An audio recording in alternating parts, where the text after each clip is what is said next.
but that's your yelp. That's essentially like a people saying hi. I started this stuff when I was a college kid. You don't get much broker than college. I did that and took off across the country, living out of the back of my truck, sleeping on a cot.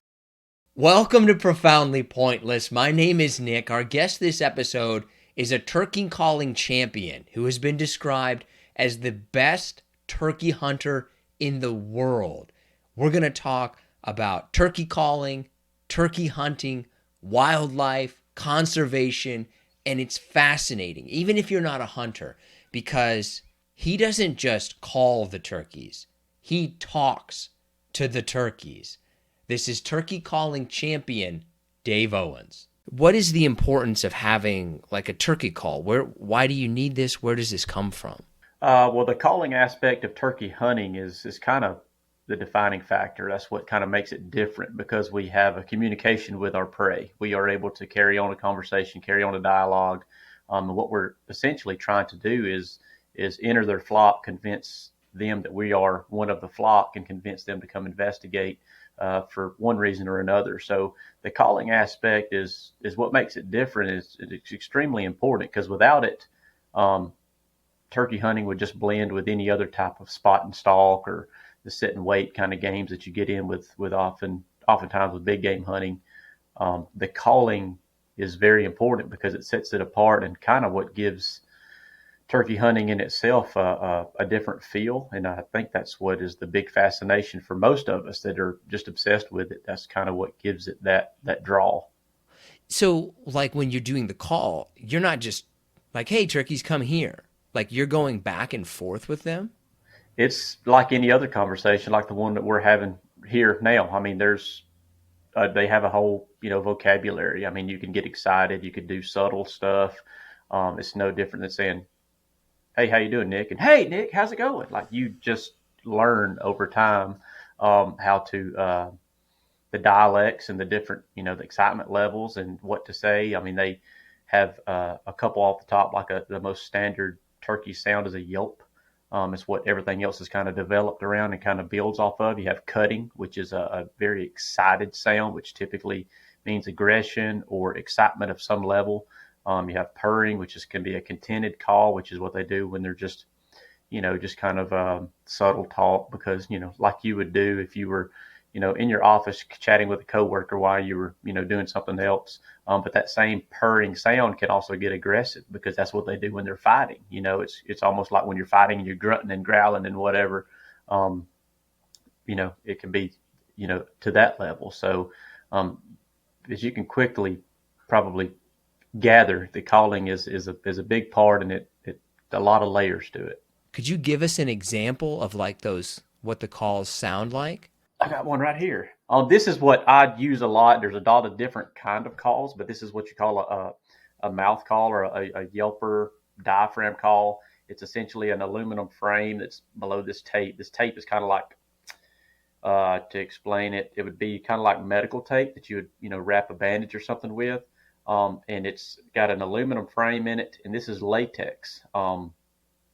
That's stretched between that aluminum frame, and you blow air across it and you get vibrations off the ends. There's a lot of different cut configurations that you can use to get different sounds. And probably the most universal call, you can use the mouth calls to do a little bit of everything. And but there's also pot and peg type calls. There's box calls. I was going to see if I had one of those laying around here, and I don't. But basically it's just different instruments, just like a musical instrument. You got horns and guitars and drums. I mean, it's the same thing with turkey calls. You got different things that can kind of make the same sounds, but they all have their strengths and weaknesses. The mouth call, as you can obviously tell, it's very small. You put it in your mouth. You can still hold your firearm or whatever else you may have in your hands that you may not have available if you were having to run like a box call, which is another instrument you can use during turkey calling. But I'll demonstrate it. But you caught me off guard here, so let me. Yeah. Like I didn't give him a chance to really do something. So like anything else, you got to loosen it up, just like a guitar player that's gonna, strum the strings and tune his guitar and everything. And nothing's different with turkey calls, and we're gonna try to rush this. But the yelp that I just explained or just kind of hinted to,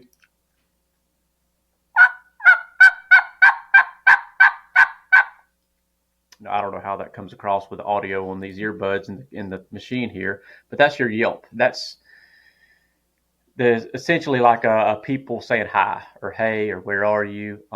You can take that to so many different levels. It could be a curiosity deal. It could be a demanding deal. And it's all going to be with the personality that you want to put behind that hen, the voice that you want to give the hen that you're trying to portray. Um, some more.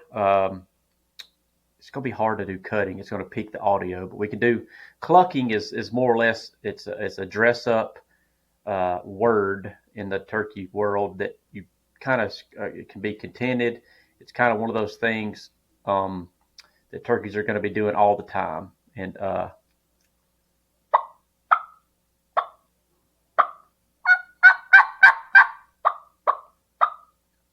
you do the clucking.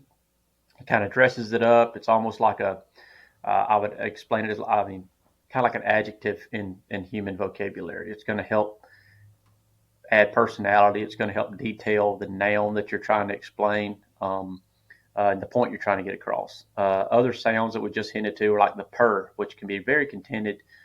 It's the sound that turkeys are going to make when they're congregated and they're feeding. They're just being content.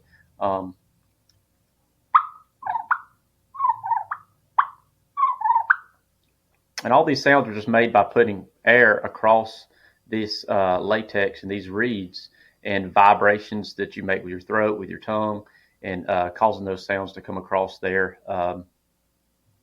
to mimic a turkey. I can't believe, how did people figure this out? Like, to me, looking at it from the outside of it, I assumed that, like, all right, you make a couple sounds, the turkeys come down, and you take them out. I did not realize that that was that in depth. Yeah, absolutely. I mean, it isn't. There's turkey calling competitions. We do it competitively. I mean, you are obviously judged by men, so you're not judged by a turkey per se, but it's all on the realism that we can put into turkey calling and how realistic we can be using these devices. Who can sound the best? There is so many layers and I mean, you can get so deep on trying to be perfect. Just like anything else, you just work and work and work, and try to polish your sounds to be as realistic as possible. And when that's going to obviously be good when you're competing against others. But once you take those talents into the woods, when you're actually hunting turkeys, the more realistic you can sound, the more you're going to be able to obviously mimic what you're trying to replicate in the wild and fool more turkeys. But will you, like, blow a hunt because you messed up a sound, right? Like, I had them right where I wanted, and then I made the cluck when I should have made the cut, and the turkeys were gone. No, it's not a hard and fast situation like that, just like we have in human vocabulary. I mean, if you and I are talking and I say a word that's out of place, or my voice cracks, or I have to get a drink of water because I get cotton mouth. Same thing happens with turkeys. So I won't say it's impossible, but I will say it's quite difficult if you've got a turkey's attention and you're having a conversation to really just say something out of place. Now, if you flip a reed, which is something that we refer to in the turkey calling world, like you have these latex reeds that I just talked about, and they do have a tendency of one of the tongues flipping backwards and sticking onto itself like so. That just comes out as squeaks. I mean, it's like popping a guitar string. You obviously can't strum the guitar when the guitar strings are gone. Same way. So if something like that happens, yeah, sure, you could run one off because it's going to sound like you got something caught in a trap. It's going to squeal and squall and yeah, you could run them off that way. But fortunately, just like with people, turkeys have different voices. They have different enunciations. So there's a lot of flexibility when it comes to creating turkey sounds. But why? So then, what are you doing on the other end of it, in the sense that, like, eventually, even if you're making all these great sounds, right? Like, doesn't the turkey expect to see another turkey? Absolutely. And you're hunting turkeys, which are hunted by everything 365 days a year. You're hunting the most paranoid critter out there. I mean, they are hunted from the air, they're hunted from the ground, they're hunted all the time. So what you're trying to do is convince them to trust their second most important sense. They live and die by their eyes. That is how they stay safe, is their eyesight is incredible. So what you're trying to do is get them to trust their ears enough to second guess their eyesight. That's the whole draw to turkey hunting. You are really trying to put a turkey in a position to where he is so convinced that you have convinced him by his ears through auditory effects that he almost second guesses his eyesight. He's going to put his main line of defense that he has lived with and it has trusted his whole life, and he's kind of going to put that on the shelf because you've convinced him to trust his ears. So that's the big draw. That's the big pull to me, is kind of taking something that has absolutely, and you're hunting turkeys, which are hunted by everything 365 days a year. You're hunting the most paranoid critter out there. I mean, they are hunted from the air, they're hunted from the ground, they're hunted all the time. So lived in the wild, and been hunted by everything, and convincing it to that you're one of them. So now, are you female turkey trying to lure a male turkey trying to lure a female, or how does that usually? Typically, I mean, just to be the stereotypical thing is, yes, you're a hen, you're a female turkey, you're trying to replicate a turkey wanting company. It's breeding season. That's why we most often hunt them during the spring. And exactly. You're just trying to lure the gobbler, which is the male turkey, into shotgun range or archery range by mimicking, his desire to breed. So the range that you would be looking to try to get them close. Obviously, it depends on the firearm, right? But what's the ideal? I want to get them within 500 yards. I want to get them within 5 feet of me. Yeah, I mean, the standard answer here is going to be typically most people are hunting them with shotguns, which is more of a shorter range weapon. Because turkeys, you typically shoot them in the head and neck area because that's what's most lethal, it's most ethical, and that's something that's very seldom still. If you've watched a turkey, their head is always moving because they rely on their eyesight. They're constantly tilting their head to get a better view. They can see like 320 degrees around them. So unless you're directly behind them, they can still see you moving. So we shoot them with shotguns at close range. Typically, that's going to be 40 yards and in, which is kind of that standard. Advancements in shot and things of that nature may extend that range a little bit, but you will find that in the turkey hunting crowd, there's a lot of ethics that are self-imposed. I mean, there's a lot of us out there in the community that, although we may have the ability to take a turkey at extreme ranges or something may be quote unquote legal, you won't get in trouble for it. You're not breaking any laws, but we kind of just put things into place because we want to play this game that we are essentially playing. We want to self-impose some restrictions so that we can get the most enjoyment out of the resources possible. That's one thing I think we should jump into fairly quickly, right? Like some people, I grew up in Kansas, and my general experience has been there's very few people who are as good as stewards of the land as hunters are. Do you ever get a lot of pushback? Is there pushback in the hunting community that why are you doing this? That kind of thing.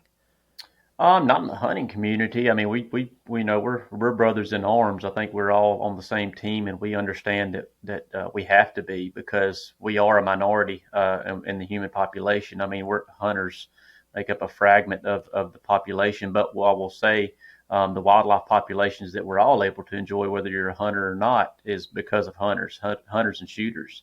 We're the ones that foot the bill, and we're happy to do so. We have self-imposed taxes that we put into place. We enjoy the populations, and we're the first ones. Like right now, for instance, a lot of your turkey populations have seen reintroductions, and starting in about 2000, a lot of the areas that turkeys were reintroduced, they basically fulfilled all the carrying capacity of the land. So basically, their populations were just climbing exponentially there for a while, and now they were starting to see them plateau, maybe even dip a little bit before they plateau, which is pretty standard when you introduce a species. And a lot of turkey hunters louder than anybody else is on the horn saying, hey, our turkey populations aren't what they were 10 years ago. It's time to put some additional regulation into place. It's time to kind of dial back to make sure that we have this resource for many generations. Hunters are the people that are doing that. Hunters are the people who are excited about making sure that these animals are here for years to come. So, When you go to the competition aspect of it, what makes one call better than another? Like, how competitive is that arena? it's very competitive. You have different divisions because, like the calls that I was explaining earlier, you have the mouth calls like this, and that's an air operated call. It's obviously operated with air. You have a certain number of calls that are operated through friction, and that's the pot and peg calls. They have like a slate surface or a glass surface, and you have a wooden peg that you scrape against that surface, and it makes a sound that replicates a turkey, and that's a friction call. So you have a division devoted strictly to friction. You have an open division, which is open to anything. But essentially, regardless of what kind of instrument you're using, the whole idea is to be as realistic as possible. Um, you're judged by a panel of judges who are behind a curtain or under the stage. So they don't know who's calling in most situations, and they're judging strictly off what they're listening to and what is most closely, resembles the sounds of a hen turkey. So, is it a hard thing to do, or is it a hard thing to do well? Making the sounds of a turkey are not a very difficult thing to do. To make the sounds of a turkey that are extremely realistic can be very difficult. I mean, it's like with anything else. We can, with a little bit of practice, you can teach an 8-year-old to toss a ball up in the air and hit it with a bat. To go to the big leagues and get into the Hall of Fame takes a considerable amount of practice and effort to become that skilled at that. So, same way with turkey calling. I mean, as far as picking up a call and making a sound that can sound somewhat like a turkey and probably fool a turkey, not difficult at all to get on the big stage and fool human ears and consistently fool turkeys. It's considerably more difficult. So, okay, correct me if I'm wrong here. You got second place in the most recent national competition. Yeah, there's a lot of turkey calling competitions across the country. We're trying to get the popularity of that built back up. It's not quite what it was in the early 90s when the turkey populations were peaking, as a matter of fact. It was popular. Everybody was doing it. Turkey calling competitions got popular. And they're coming back. We're seeing a lot more involvement than we used to. But yes, the big one, I guess you would call it the Super Bowl of turkey calling, is the Grand Nationals. It's held at the National Wild Turkey Federation, their national convention in Nashville, Tennessee. And they have the big Grand National Turkey Calling Competition. And yes, last year I placed second, and the year prior I placed second, and then the year prior, I mean, yeah, it's been a fun little run. But yeah, that's the most recent finishes. So, putting kind of all humbleness aside, I guess, for you, like, why did you place second? In the sense that, like, what are you doing that makes you better than other people? But what did the person who won do that, like, you didn't? It's all when you get to that stage. You have basically they cut down all the callers in the country down to 13. There's 13 callers that go across the finals stage. Just making that stage is a huge accomplishment. Basically, you're one of the best. You have basically fooled the ears of some of the most critical judges, some judges that are behind the curtain that know turkeys, that have 20, 30, 40, 50 years of turkey hunting experience. So they know what a turkey sounds like. And you're on the other side of that curtain, a mere feet away often, and you're fooling them to thinking that you're a turkey. So basically, they judge you on a scale from 1 to 20, and if they basically think that there was a turkey on the other side of that curtain, they're going to give you a 20. If they think you were almost a turkey, but there was a few things in there that, they'll give you 18, 19. So basically, they're all judged, and there's anywhere from 5 to 7 judges, and they'll total the points, and they claim the winner. But as far as what I'm doing, it's once you get to that stage, everybody up there is so good and so polished. Um, it's splitting hairs. You know what I mean? It's really competitive. You always try to do something that's a little bit unique that may perk the ears of the judges, that maybe the guy next to you is not. And of course, you're just trying to have a clean run. You're trying not to slip and make one of those um, unrealistic sounds. You try not to flip reeds on your call. You try not to let a peg slip on your surface. You're trying to be as much a wild turkey as you possibly can.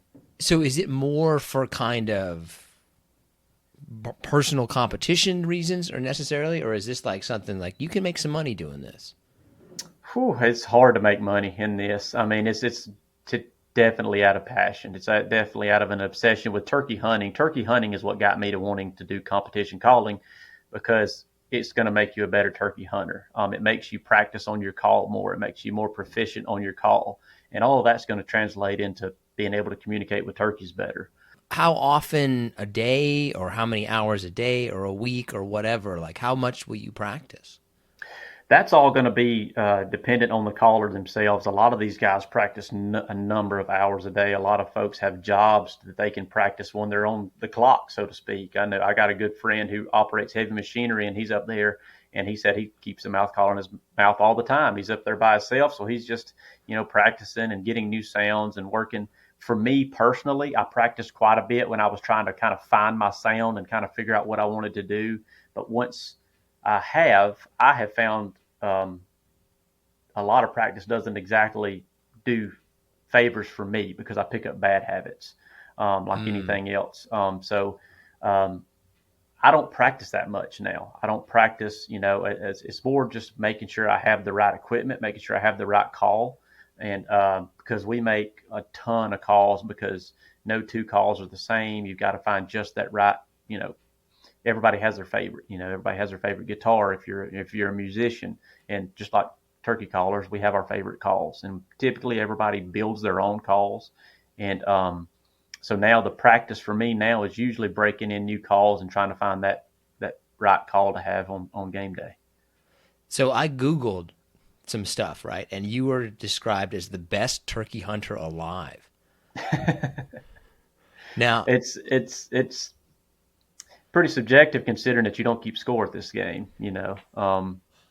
So um, yeah, that's that I never, and I don't think anybody that turkey hunts and considers themselves a big turkey hunter would ever like be gunning for that accolade. I don't think anybody really wants that title, because the guys who really love this stuff, um, I would much rather be known as like an ambassador for the sport, somebody that wanted to see turkey hunting popular, wanted to see turkey hunting done in the right way, and wanted to be a champion for the resource. Wanted to see that tomorrow there's more turkey hunters than there was. I mean, turkey hunters and turkeys as there was yesterday. So that's what I hope that when I'm dead and gone, and when the Pinhoti project's seen its final sunset, I hope that people can look back on it and go, the guy loved turkeys, and he wanted more turkeys, and he wanted everybody to enjoy what he enjoyed. Because as funny as it sounds, turkeys themselves have put me in places that I would have never seen had it not been for turkeys. I've done things in my life that I never thought was obtainable, and it's all due to turkeys. And I just had the fear. I just always hear these. You always hear, when I retire, or one day I'm going to do that. When I retire, I'm going to do this. And I just had a fear, much younger, hearing horror stories that, man, you don't ever know if that day is going to come. So I've always looked at, man, if I could make, if it was possible, then I was going to try to obtain it. And that's kind of the way I learned early on with this turkey hunting thing, that that's what I love to do. That's what I wanted to be good at. And I worked, and just out of passion. It's not like when you say you worked, it's not like a professional sport where you got to go run wind sprints. It's not, it's not, it's almost involuntary. Your passion is so strong that you're going to get out there and do it either way. You're going to get out there and do it because you love it. And that's kind of what I've fallen into, is just strictly a passion that's caused me to love this stuff as much as I do. And it's, like I said, it's provided me with so much that I just think, man, if there's somebody that never is exposed to this could potentially have such a profound effect on them, just as it did me. But if they're never exposed to it, how would they ever know? So that's why I thought it was a really good idea to start um, making it available for folks, putting out content that they could find and see how it had affected me and how more fulfilled I am as a person in life just because of wild turkeys and wild things, wild places, and getting to go. I've traveled to all 49 states that have a huntable turkey population. I've hunted turkeys in all 49 states. There's no way I would have ever went to Rhode Island or Delaware or Nevada. I mean, these places are just, I mean, man, I'm just a guy from Southeast. I'm happy being in the Southeast. I'm a Georgia, Florida, Alabama. That's kind of where I like to do my thing. But this attraction to want to experience wild turkeys and all over the country has put me in these places, and I've seen things and had experiences that, man, I'm just every time I do, I think there's somebody out there that won't ever see this, and you know, exposing them to wild turkeys, maybe they will. So that's my place. What's Hawaii is the one state that doesn't? I'm assuming it's got to be Hawaii, right? No, it's Alaska. Hawaii actually has a lot of turkeys. Really? Absolutely. Yep. How the hell did they get to Hawaii and not to Alaska? They don't, well, Alaska, see, turkeys function on a photo period, like the length of day. That's how they know when it's time to breed. That's how they know when it's not. There's the length of day. And if you aware, Alaska has a point of time where it's daylight all the time and dark all the time. So turkeys can't Oh. deal with that. They function off the photo periods. Hawaii's actually got a ton of turkeys because they don't have any natural predators like we do in the continental U.S. Turkeys have a lot of predators here. Like I mentioned earlier, they're hunted by everything. Everything eats a turkey. But in Hawaii, there's very few. I think they have like a weasel or something that's a predator, and that's about the only thing. So their turkeys out there are plentiful. Man, those are great. That was a great sentiment that you put before I asked that dumb question about which is, but that's all I could think of. I was just like, man, which state is it? I had to be Hawaii. But like, when you go out there, do you have an overall strategy, or is it just kind of whatever nature gives you? Yeah, I mean, hunting turkeys, whether you're doing it from South Florida to, you know, Washington, I mean, from sea to shining sea, it's pretty similar. You're doing the whole dialogue, it's the whole conversation thing, and you're trying to replicate a hen turkey most of the time and trying to look to fool a turkey into thinking that he's coming up there to breed. So all of that's pretty much the same. It's just the topography, the terrain changes, um, and that's what makes it attractive to battle with turkeys across the country because you never know what's around the next corner when you're on unfamiliar ground. And I think that's the draw to a lot of us that travel to turkey hunt like I do is wanting to experience something familiar in an unfamiliar place. Um, and turkeys gives you the ability to do this somewhat on a budget. If you're an elk hunter or even a deer hunter, um, the cost of entry is pretty steep a lot of times. I mean, your tag cost is $800, over $1,000 sometimes. The access to property that may have these animals is pretty limited sometimes. Turkeys are pretty affordable. I've kind of prided myself and kind of built a reputation on doing everything on a budget, just trying to be I started this stuff when I was a college kid. You don't get much broker than college kids. You know what I mean? Eating ramen noodles and peanut butter and jelly Yeah. sandwiches. I did that and took off across the country, living out of the back of my truck, sleeping on a cot, and just living out of a cooler. We would take off, and the only thing we would have in the whole trip was the cost of tags. You can typically get turkey tags for around $200 or less, and you can go out there and hunt, and you can live out of the back of your truck, eat peanut butter and jelly sandwiches, and have the experiences of a life. And you have less than $1,000 in this thing, and it's hard to find any. It's hard to find that much fun for that little bit of money. Now, where does turkey hunting rank? Like, okay, this in terms of like, all right, this is the most popular. This is second. Like, where is turkey hunting kind of in the pecking order? If I can. It's all going to depend on your region. Turkey hunting is not nearly as popular out on the west side. On the west side, it's big game. It's elk, antelope, mule deer, whitetail, mountain lion. That kind of stuff's really big out west. And then across the country, whitetail deer are going to be king. I mean, whitetail deer, just the amount of people that hunt whitetail deer, the amount of money it generates for the states is huge. In the southeast, it's probably still going to be whitetail deer, but in the southeast, turkeys are a very close second. It's almost a religion down here. Turkey hunting is pretty sacred down here. I mean, we have you'll come down here and you'll find a lot of literature, and you don't find that as much on whitetails. Even though they're as popular, they generate more license revenue than turkey hunting down here. But you get to looking at the just the amount of people that put more effort into the game, the hunting of the turkey, and you'll find people trying to put words to the interaction and put words to the connection they feel with the and the challenge that they experience with the game that they're pursuing. And you see a lot of literature around turkeys because I believe people are constantly trying to put a description that does it justice, and I'm not sure anybody ever has. But you look at people that are Colonel Tom Kelly, Gene Nunnery. You've got some authors out there that have done a really good job of trying and putting pen to paper to kind of document the feelings and the emotions that this stuff evokes. And you don't find that with anything else. So the Southeast, I guess, is your short answer. Is turkeys are as close to second in the pecking order as anywhere in the country.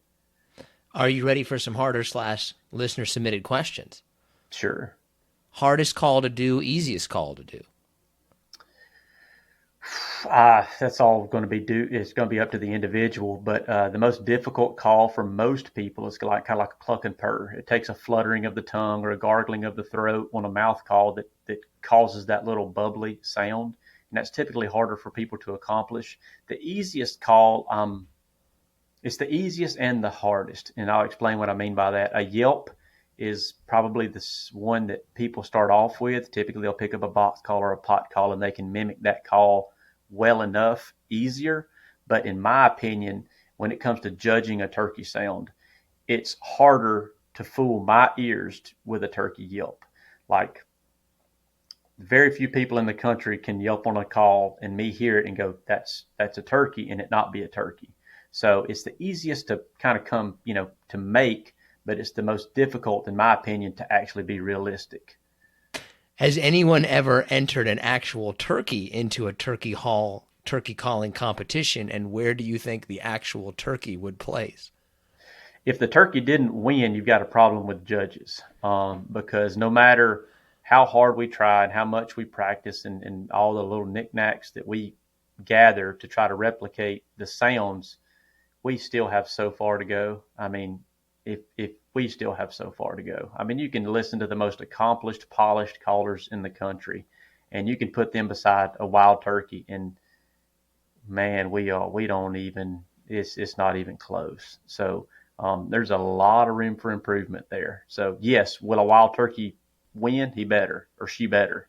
But no, I don't know if anybody's ever done that. It's just going to be hard to get your hands on one and make them talk when you want them speak when they're spoken to. So.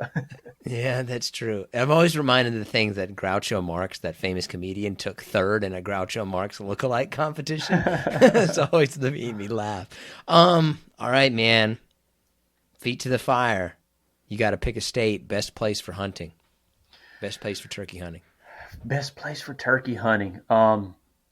It's gotta be hard to beat Georgia and Alabama because opportunity or bag limits are available here. I think you can still kill 4 in Alabama, even though it went through a reduction. You used to be able to kill 3 in Georgia. They went to a reduction. You can only kill 2 now because, like I mentioned earlier, hunters are the first ones to start pulling back on the reins when it's necessary. But we have long seasons. Your seasons are 40 days, 45 days. So the opportunity to get out there for that amount of time, I don't think you can find that anywhere else in the country. Can you do other calls, right? Like, are you good? Could you just go into duck calling and knock it out like a pro? Yeah, well, maybe not like a pro, but yeah, I've been one of those.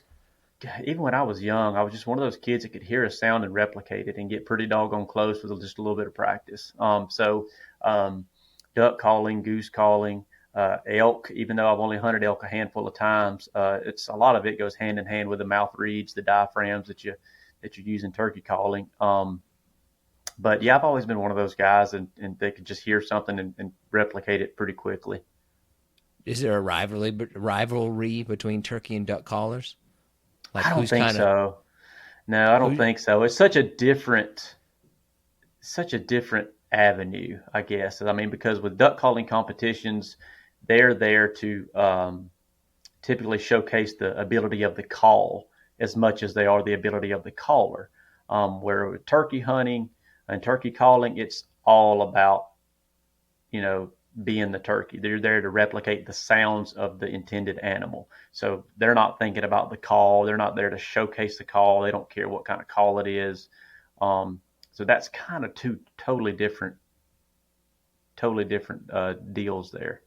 Best turkey call to start out with, best like second turkey call, like the Easiest, the typically you when you start out, it's going to be with like something like a push pin or a box call, which is a friction type call, typically made out of wood. It's very easy to get a sound out of, and with just a little bit of practice and even some instructions off the paper that comes with the call, you can usually get something that's going to somewhat replicate a turkey. Um, I quickly encourage, and most people do, they'll pick up a mouth diaphragm pretty quickly just because of the necessity. Like I said, turkeys live and die with their eyes. So if you can imagine trying to get a turkey into 40 yards or less running something that you have to actually move to make the sounds, can be a conflict. You can't sit there and call to the turkey with him looking at you and making the movements because he's going to know that it's not a real turkey and he's going to flee. So that's why you use the mouth diaphragms that you can, you know, you have a face mask on, so you have it pulled up to here, so you can still call with a mouth diaphragm in your mouth and the turkey can't see it. So typically that's the second call everybody's going to pick up just due to the necessity of being able to continue to coax the turkey into that close range and him not be able to see any movement. So tell me about the Pinhoti project. When did you start that? What's kind of the mission? Pinhoti Project started in 2018. It was just to produce turkey hunting content. It was to give turkey hunters like myself something that to watch that they could relate to. We all get kind of amped about this time of year when turkey seasons are knocking on the door. Everybody wants to kind of live through somebody else, live vicariously, relive hunts and that kind of thing. And with the popularity of like digital media and YouTube and these different streaming platforms, um, we saw the opportunity to hop in there and provide something that we felt like was tasteful and kind of illustrated how we turkey hunted and just the cool factor of turkey hunting, making it popular again, making people care about turkeys. Just saw the opportunity to make all of that something. So that's kind of why we hopped in, and here we are. White meat or dark meat?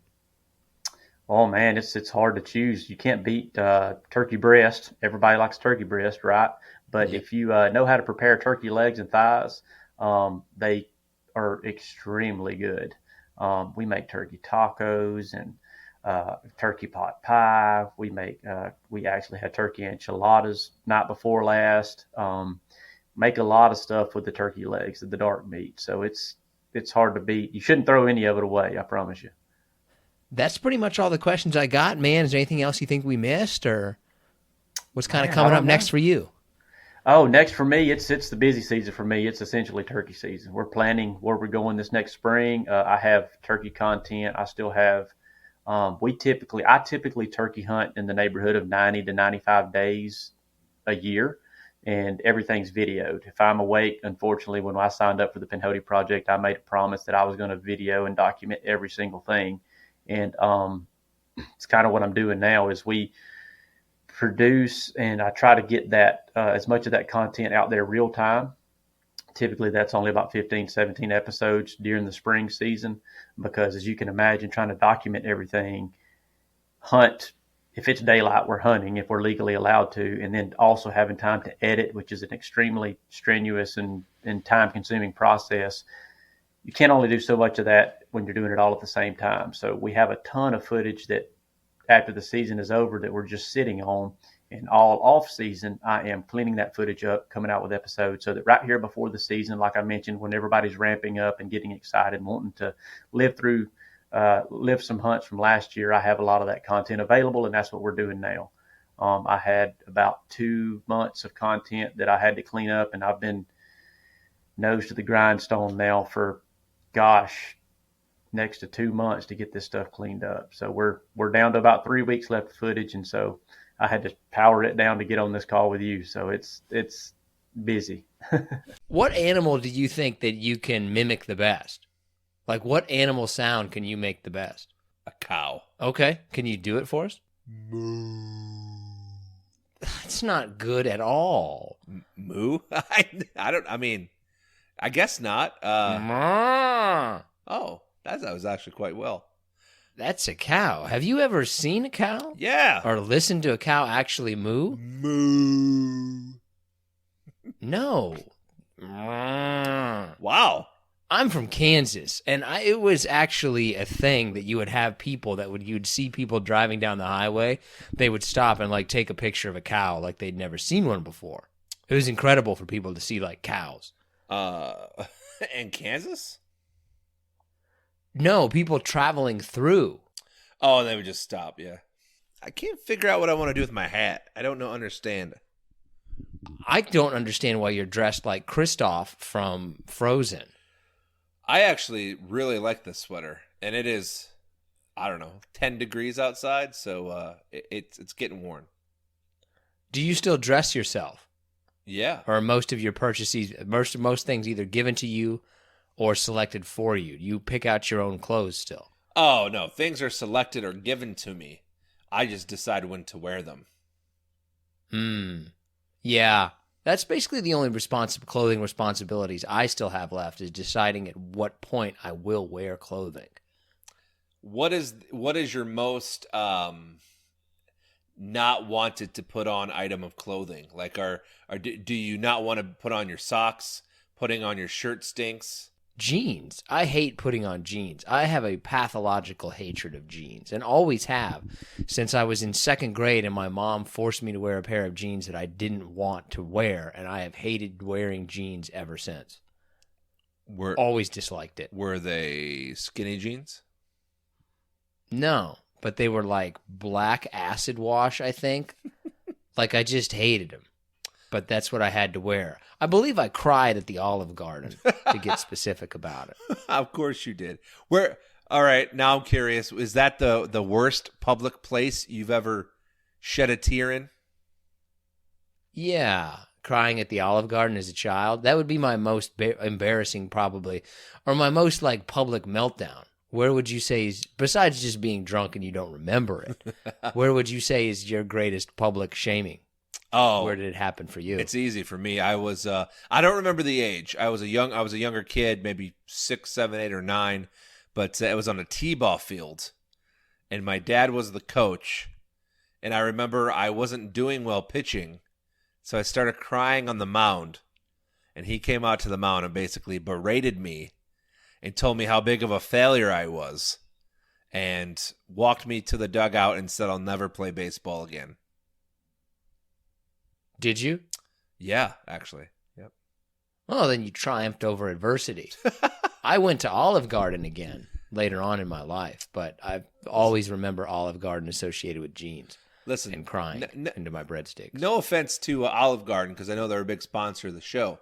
I don't like food that I can go to a restaurant that I can make in my own kitchen, whether it's good enough or not, but that I feel is good enough or as good as like Olive Garden or something like that. I've always felt that Italian food is a dinner-only type of food. Even pizza, I don't generally want to eat pizza for lunch, unless it's leftover pizza. But I wouldn't ever order a pizza for lunch. I believe firmly that Italian food is a dinner food. I would also say the same with Mexican food, to be honest with you. I give you Italian food maybe, just because most of it's heavy and carby and you just want to go to sleep after. But Mexican food, nothing wrong with grabbing some Taco Bell in between work days and going back, shitting your brains out. The problem is I eat too much of it. Right? Any food that I'm going to really go after, I don't want to eat for lunch. Lunch buffet. Somebody goes to a lunch buffet, they're calling it a day. Man, we haven't had the buffet conversation in a while. I think the last time we talked about it was when COVID was kind of at its peak, and we're like, oh man, buffets are over. But I don't think buffets have come back. I think they may be dead. I think so too. I don't know. You don't see a lot of places that have a buffet. Yeah. Though, looking back on it, buffet food is kind of disgusting. But Okay, so is really the only animal you can imitate is a cow? And it was terrible. What else? Do you have any other animals that you could do like an animal sound? nay, meow. Are you just not very good at making sounds in general? I mean, I'm like, Or like, all right. All right. give me a real effort. Give me a horse, give me a dog, and give me a cow. Give me Fine. some real Fine. effort here. I'm gonna try. Here goes a horse. Nay. It's terrible. It is terrible. Yeah. It's terrible. What else you want to hear? You want to hear a dog? Here's a dog. Roof roof. Roof roof. Terrible. What's the last Terrible. one you wanted to hear? Cat. Come on, you got to be able to do a cat very well. Meow. Oh my god, it's terrible. It's hard, man. Listen, that is one thing that I don't think people get enough credit for. If you can make sounds, or like a comedian, what's that one guy that was in the Police Academy. Yeah. Nobody knows what his name is, but Yeah, I mean, that's I amazing. think everybody knows him as the guy in Police Academy. Yeah. Yeah. Like I'm not good at making sounds. Just not. Michael Winslow. I'm going to say Michael Winslow. That could be completely wrong, but I feel like Winslow is in there somewhere. That's a person that was famous for doing something that there was never any part 2 to him. He never had a successor. Like, who's the famous guy who can do a lot of sounds right now? There really isn't anybody. Oh, I'm sure they're out there. We just aren't educated enough to know, I'm sure. But not famous. Not someone that would be like, oh yeah, that's the guy who makes all those sounds. Or even people who do impressions. There was the guy, Frank Caliendo, I think was his name, that did a lot of impressions. Yeah. Those come and go like every 10 years. There's not a lot of people who can do a lot of them. It's hard. Well, I mean, SNL kind of, at least, is the American pinnacle, right? I mean, that's kind of where you go if you're top notch, even though Pete Davidson's been on there for a decade now. But oh, you know what I was going to ask you? How did you take the bad news this week? I mean, it wasn't bad. I mean, Do you know what I'm talking about? Probably not. So what are you referring to? I don't know how you couldn't know this. Are you the outlaw candle connoisseur? I am. What was the bad? Then why do you not know that Bed Bath & Beyond is filing for bankruptcy and they're going to close down all their stores? What are you going to do when you can't go to Bed Bath & Beyond?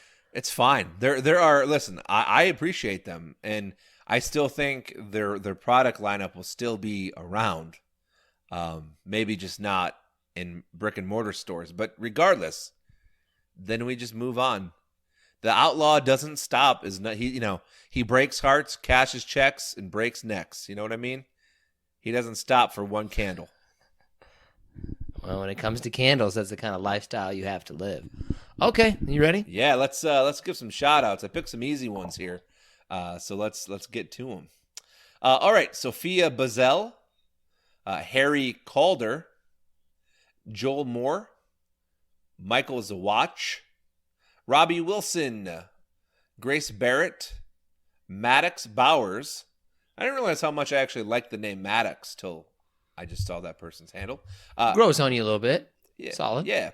Kason Hominy, Thomas Darland, and Jonathan Colon, or Jonathan Colon. I'm not entirely sure, but we're gonna. Well, how do you spell it? It's Colon. Well, that's colon. Cologne would be Cologene. I'm pretty sure his last name is not Colon. There's got to be. It's probably like, what if it's. If his name is Colon and he had a stepbrother, would that be a semicolon? Oh, boy. How old are you? 45, 50? That's a great joke. Go fuck yourself. That was brilliant. You look. I'm not going to be lectured by a guy who's dressed like Kristoff. Okay. As we look towards the future here, I got a couple of bangers for you. What are you more likely to purchase, you think? A self-driving car or a do-it-itself robot? Do-it-itself what? What's it doing? I mean, whatever. Chores can... Well, couldn't I just have the robot drive the car? So there, See, knocked out two Jesus birds with Christ. one stone right there. No, you can't. You have That's to easy. pick one or the other. All right? Don't make this... Don't be that guy. If it's a do-it-yourself robot, why can't I just have it drive the car? Okay, fine. Then I'll ask this question, smart ass. Would you trust the robot to drive you? Yeah, I trust. Look, whenever there's a thing where it's like, oh, it's handmade, well, I'd rather not have that. I want something that's made by robots. I trust robots far more than I trust people. I don't want something handmade. I want it made by a robot. The robot did it right. Yeah, I don't know. I'm not saying that the accuracy and precision isn't 100% with robots, because it probably is. But the human error, the human element to things, and I go back to baseball, and I know you hate that sport in general, but it's like they want to have robot umpires. Yeah, they should. They would get the calls correct. But human error is part of life. It's what, it's what makes it somewhat exciting sometimes. Yeah, I don't really feel that way when it comes to like cars or things that I'm trusting with my life with. Yeah, well, that's I'd much rather have it done by something that's going to get it correct. Nah. Look, I get the idea of handmade and you can have something special and it's crafted and all those kind of things. But if it's something that's like not in that situation, I would much rather have it made by a robot. Yeah, yeah. I wouldn't. It's hard to duplicate people, man. We do a lot of stuff that's very difficult. The 5-second rule. You okay with that? Can it go to 10 seconds? If you drop something on the floor, is it automatically ruined? What's your rule of thumb when it comes to that 5-second rule? Depends what the consistency is of the thing, right? And depends on my location. If I'm in my house, as far as I'm concerned, the 5-second rule doesn't apply. I'll eat something off the floor the next day. I don't have a problem with that. As long as it hasn't gone stale, if there's like some popcorn on the floor, I'm going to pick it up and probably eat it. If we're in a restaurant setting, I'm okay with it. The thing that I've always found to be a little bit gross is when people put food, like if they're eating a hamburger or a sandwich or something like that, and they put the food down on the tabletop. I've always thought that was kind of gross. Like, oh, you don't want to do that. I'm okay with the 5-second rule. I'm actually okay with the 5-second rule outside more than I am inside. Oh, it's got a little dirt on it. Well, at least I know what that dirt just is. It's just dirt, most likely. But if it's inside, like, I don't know what kind of cleaners are being mixed on it, what kind of person is like walk dog shit across the floor. I'd rather eat outside. I mean, I'm kind of a big believer in, say you drop something even on a public bathroom floor. I might eat it. I mean, I wouldn't. It all depends to me. You can't off the bathroom floor? Yeah, I mean, I know there's bacteria and I know there's germs, but I mean, think about every door handle you touch per day, or the average person, whatever. Maybe not just you. Or you go to the grocery store and you touch the cart, or, just things like that. How many germs are on that? And then you touch your eyes, you touch your mouth, touch your private parts. Yeah. Yeah. I mean, why are you eating in the bathroom in the first place? I'm not. Do you regularly eat into the bathroom? Actually, at work, that's where I go on my break. I go to the big stall and I just sit there and eat my lunch. Do you really? No, man. Maybe you wanted some privacy. You got to have some alone time. Get some privacy, get some work done, cry a little. I could see that. No, but I've never done that, and I don't think... If you do that, if you're out there listening to this, and that's your escape from your job for a half an hour, 45 minutes a day is to hang out in the stall, then you do you, man. Or woman. Will you eat in the bathroom at your house, though? Like, will you go into the bathroom with something to eat? Finger food, obviously, we're talking about here. I mean, no, but I guess that's just because I don't. Would I? Yes, I would. I would eat. I'll generally I'm okay with eating while standing up, but if I'm sitting down, I'm probably not eating something. I feel like that's a little bit too mixing stuff. I mean, I'd eat things off my bathroom floor for sure. Even the next day, I do it. Good. I agree. I wouldn't eat stuff if it fell in the corner though. If it's in the corner, I'm probably not going to eat it. It needs to be somewhere towards the middle of the floor. I'll eat the corner. I'll eat anything. All right, let's see here. So our 4 choices this week of things that our listeners voted on. Actually, quite a few votes, which is pretty nice. So Damar Hamlin, that was one of them. Obviously, the Buffalo Bills safety who died on the field, had CP. He didn't die. He's alive. You know he's alive, right? I looked this up. He was legally dead. His heart stopped. He needed to be resuscitated. And it took them longer than 10 minutes to get his heart back pumping. He was legally dead on a football field. Is that, well, I mean, yeah, okay, but that's one of those things that if you told a room full of people and if you wrote that answer on a test, you were like, well, he died on the field. They'd be like, you got that one wrong, right? I understand that you're technically correct, but you're also wrong. So he didn't die. So what do you say then? Well, I mean, what would you classify it? That he had a cardiovascular? Had to be hospitalized. He was taken to the hospital and he collapsed on the field and was taken to the hospital in critical condition. Or you could say he nearly died. Yeah, well, either way, right? It's like the thing with electrocution, right? I was electrocuted. No, you weren't. Technically, to be electrocuted, you have to die. Yes, but everybody uses it in a different way. As one of my first bosses used to say, it doesn't matter if the car is red. If everybody thinks it's blue, you're the idiot. I mean, that's not necessarily incorrect. Right. Popular opinion does ultimately win out. It changes the language. It does. You're the one who's wrong, even if you're right. Anyways, all right, so there's that. Another choice was, do you remember, and you probably don't, the gif of the kid that was eating Popeyes? He's a little African-American boy. He's holding a big soda, and someone asks him a question, and he just sits there with a really blank stare on his face, and he moves his eyes left to right. It's one of the more famous gifs of all time. I do not remember it. Let me see. Maybe I bet I would remember it aside from the Popeyes reference. Well, I mean I have the internet. Okay. Well, I mean that's kind of what it was known for, was because all right, here it is. Get Popeyes? Here it is. Popeyes got some good biscuits. There. Oh yeah, I didn't realize that kid was eating Popeyes. Yes. I just didn't realize he had. Well, okay, what about him? So he's back in the headlines because he is now a very good college football player. And he's being recruited by a lot of major schools, and for one, it makes me feel old as hell that GIF is almost a decade old, and two, sign the kid. All right, he obviously has a charisma, and he's made for stardom. So, anyways, third choice is Prince Harry. Kind of crazy what came out, in the multiple interviews that he's doing now.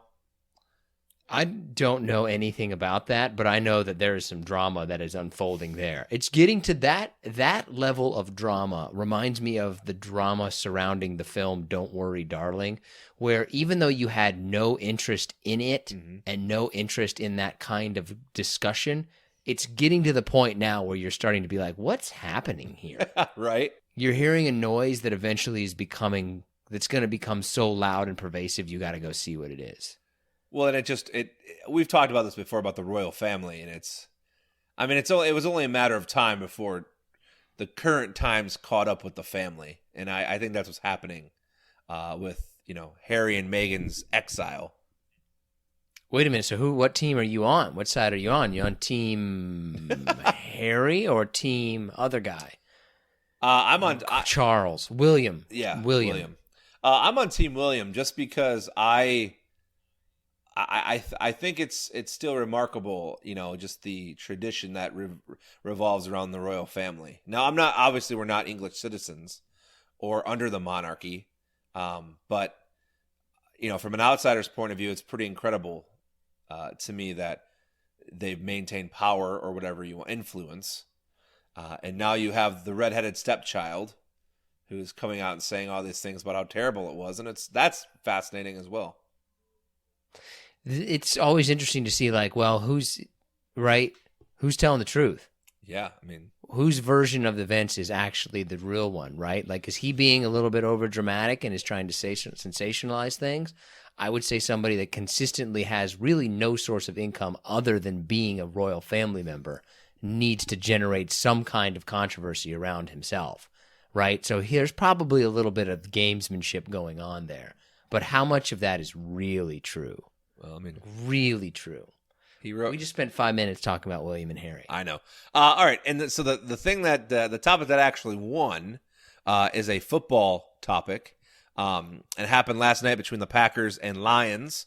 Getting down towards the end of the game, Quay Walker, a rookie linebacker for the Green Bay Packers, was involved. He's the star of this terrible incident. But essentially what happened, Detroit Lion player goes down. Trainers are coming out to help him. Quay Walker's kind of near the scene. Detroit Lions trainer tries to get to DeAndre Swift, the hurt Lion, and Walker shoves him for no reason. And then another Packer kind of like bows up to the trainer and hits him with his chest. And it's like, for one, how dumb are you? And then he's crying as he's getting ejected, even though he's only 21 or 22. But they just had the DeMar Hamlin incident where trainer saved this guy's life. And then less than a week later, you do something like that. Like, he should be gone. I'd ban him for his entire life if I could.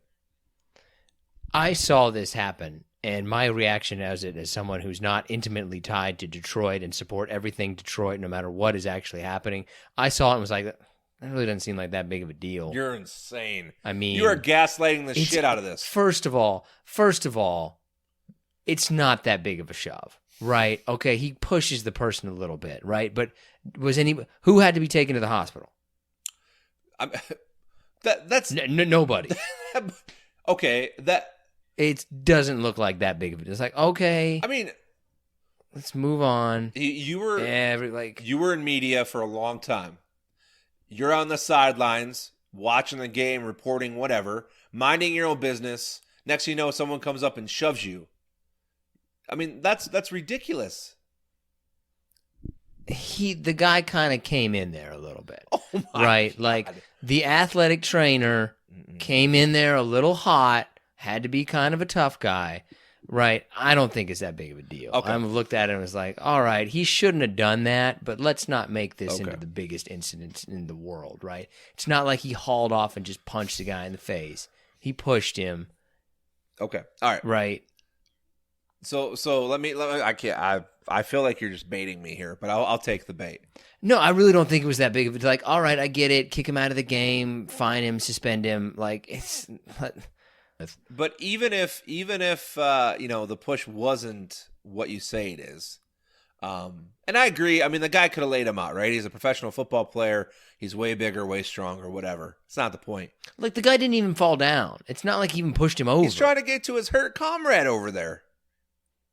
He could have went the other. Like, first of all, he came in a little bit hot and heavy. Listen, like, nobody. Okay, this is what I would say. This is why I feel the way that I do. Nobody in that situation needed to handle it the way that they did. I don't know what the trainer did. He was just trying to get to the pile, to get to the player. Look, I'm an unbiased person. You're obviously very biased. I am, and you know what? I'm going to say this, and I hope that this infuriates at least one person listening right now, and that is that the Green Bay Packers fan base, they're the worst fans in all the professional sports except for the New York Yankees fans. See, you're taking it personally. I don't take it personally. And Boston. I look at the incident on its face value, which looks like one guy kind of pushed the football player out of the way, and the football player kind of pushed him back a little bit. Are you ready for our top five? Can we move on to something important? I guess. Something truly important? I'm not going to be very kind to my top five, though. All right. Well, our top five is the top five birds. And we're not getting into the certain subspecies of birds here. We're talking about the overall type of bird. broad categories of bird. I don't want to hear about like the northern reticulated woodpecker. Ooh. Sounds pretty sweet. I think I actually just made that up, but it might be a real thing. How's that? Is that a good woodpecker? Not at all. Oh. All right. Have you ever heard of woodpeckers? Like, Oh, there you go. they go fast, man. I actually can't. Yeah, you can. I can't. Woodpecker's pretty unmistakable. I can't roll my tongue, so. You can't roll your tongue? Nope. I don't know what. What do you mean you can't roll? You just rolled your tongue. Yeah. You can't do that? No, I can't. Can you curl your tongue? Apparently, it's like a genetic thing. Yeah. Oh God, is that your? Oh, I don't ever want to see another man's tongue. Oh my God, do you have a huge tongue? What are you doing over there? It is pretty big, isn't it? You can't do this? Mm-hmm. Oh, you can do that. Okay. Are we two grown-ass men curling their tongues at each other right now? This is interesting to see what people can do. Okay. All right, so what's your number 5 on the list of top 5 best birds? I'm going to go, my number 5 is a duck. A duck? Yeah, a duck. I understand the... I don't know if duck should be in top 5. It's a great word to say. Duck may be like the funniest and best named bird. No. Like everybody likes to say duck. No. But I don't think it's... I'd have a hard time putting it in my top... No, I could put it in my top 10. I'd put it probably like number 8. Ducks made the list for 3 reasons. You can eat them. They're awesome to look at. They're cool. They're fun. And you can have them as pets. There is something slightly enjoyable about a duck. Everybody does like a duck. Okay, I wouldn't put it in my top 5, but I would have to agree that everybody does like a duck in general. Everybody. Nobody's like, oh, ducks, get them out of here. Even if they piss you off, you're still like, oh, yeah, can't get rid of the ducks, man. You got to have ducks. Mm-hmm. My number 5 is a crow. That's the only bird that I'm afraid of. Those things might be smarter than us. Like, I'm not entirely sure that one day the crows aren't going to make a plot to take us out. It's out of respect. Out of respect that I put a crow at number 5. I have a similar bird a little bit higher on my list, so I will refrain until we get up there. My number 4, I have the eagle.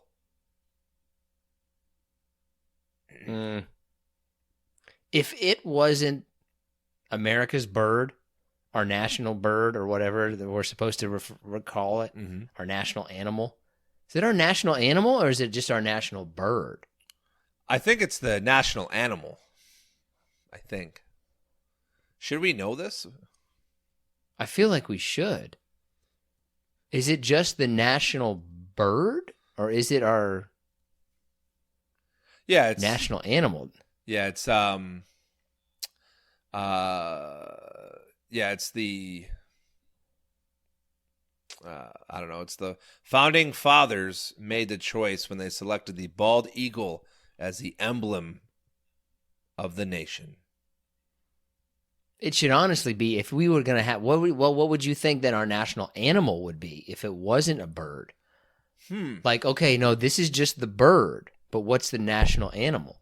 I mean, the thing is America, I mean, I don't know, right? Because you don't really have one animal that is in every part of the country other than, ants and bees and things.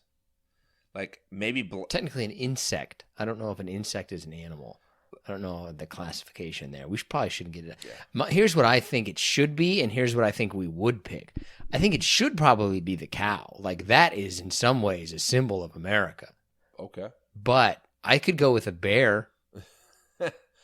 Like, that's tough enough, right? Like, you can't have a cow as your symbol. But the bear I could go with. Yeah, I mean... Or a bison. I think just a bear. The bison would be good, I think, actually. Bison. But I think a bear is more realistic. Yeah, because no country would be like... I think that there was some famous person from long ago that wanted to put the turkey up there as, like, the national animal, and they all shot him down. I think it was Benjamin Franklin. Yeah, that would be the same as having the cow. You got to go with, like, the bear. Okay. I mean, eagle just doesn't do it like, all right, Yeah, there it is. It's cool to see one, though. There's some bald eagles out here in Seattle. My number 4 is a hummingbird. Always enjoyable to see a hummingbird. See them in the morning, see them at night. Always good time to see a hummingbird. Meh. You got a meh hummingbird? Yeah, I mean, they don't, once again, they don't do anything for me. I don't really, they don't stick around long enough. They're too little. All they're known for. You don't really get a good look at them. No. I would say that. You don't really get a good look at them very much. Yeah, you don't, which is bullshit. Okay. What's your number 3? A hawk. Ooh, I have hawk as my number 3, tied with owl. Okay. Well, I kind of like what you were saying about the crow. Hawk is, and we have some of them that fly. I mean, we both live in residential areas, and there are hawks in my area that will pick things up and murder them in your yard, and all that is left is just a pile of feathers from whatever this hawk destroyed. They're vicious. Yeah, they are vicious. Yeah. Yeah. I mean, if you think about it, an owl is basically just a nighttime hawk. Just hunting during the night instead of a hawk that's hunting during the day. Yeah, I've never been a fan of owls, I guess. I don't really even understand what they do. Like how do they... They're basically a nighttime hawk. They do what the hawk does, except they do it at night. Eating small other animals. They're cool, man. Like, it's kind of a treat to see an owl. You don't see them a lot. It's a very unmistakable. Ooh, can you give me an see if you can do a hawk or an owl? That's not bad, actually. That's your best one. I appreciate that. Ooh, ooh, ooh, ooh. Hoo hoo hoo hoo. That wasn't getting more. We should move on. All right. All right. What's your number 2? An ostrich.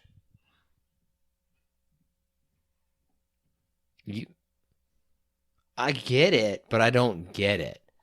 I mean, Like, it's an impressive bird, but like, what are you gonna do with it? Like, it's not pretty to look at. It's not really that cool.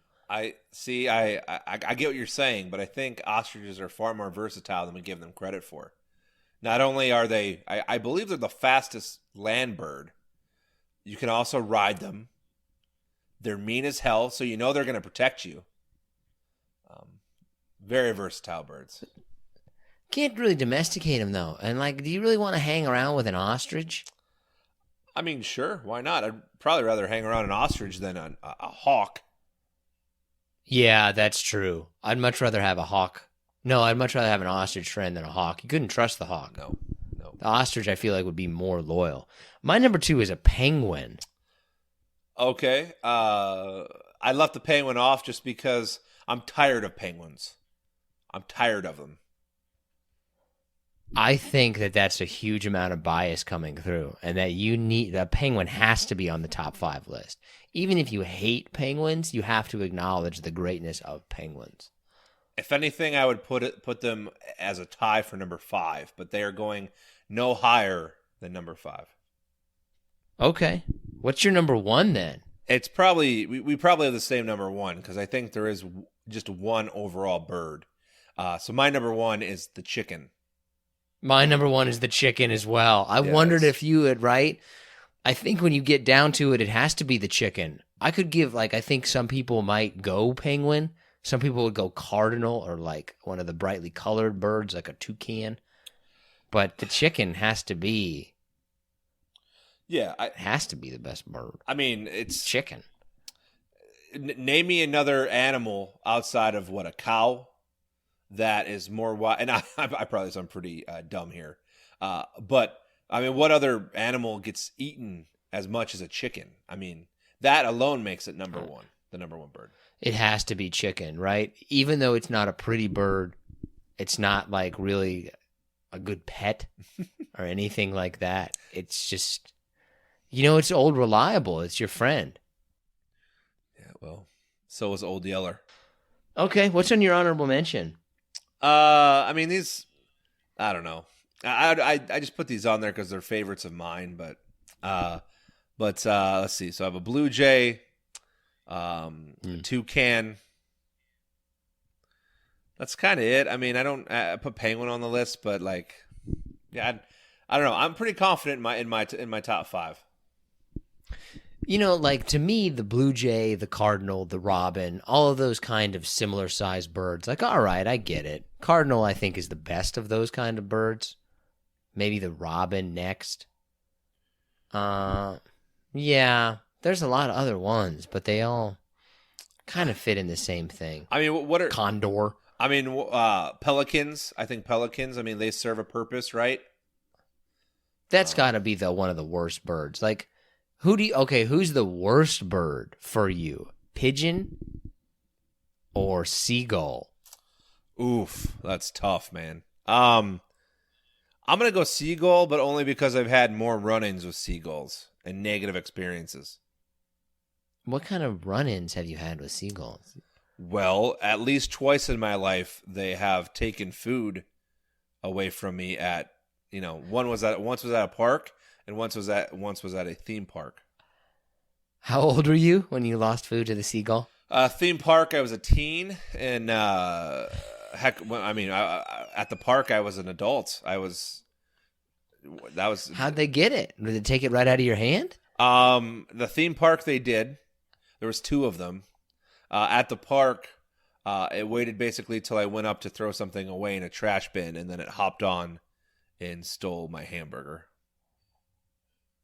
You can't leave that unattended. It's pathetic. Did you get any bites of it, or did they get it before? Yeah, I mean, I had a couple bites, but it was more the principle of the thing of. Was it good? Yeah, it's a scale of 1 to 10. How good was the hamburger before you got stolen by a seagull? It was like a 7. I don't even remember the name of the place. It was on Lake Eola. I bet that was expensive too. It was. But you're getting a hamburger by the water. You were probably paying. Do you think you paid as much as $20? Think that seagull owes you 20? Seagull's probably dead, so I think I made out in the end. Have you ever been defeated by any other animals? Defeated? You were defeated, right? It's okay to be defeated by animals. I've lost some fights to animals. I mean, outside of a dog, not really. I mean, I got bit by a snake once, but that wasn't. It's a little bitty snake. That hurt? No, it was a little bitty snake. It was, it's not even a cool story to tell, really. Yeah, no, not really. I haven't really had that many run-ins with animals that I can think of.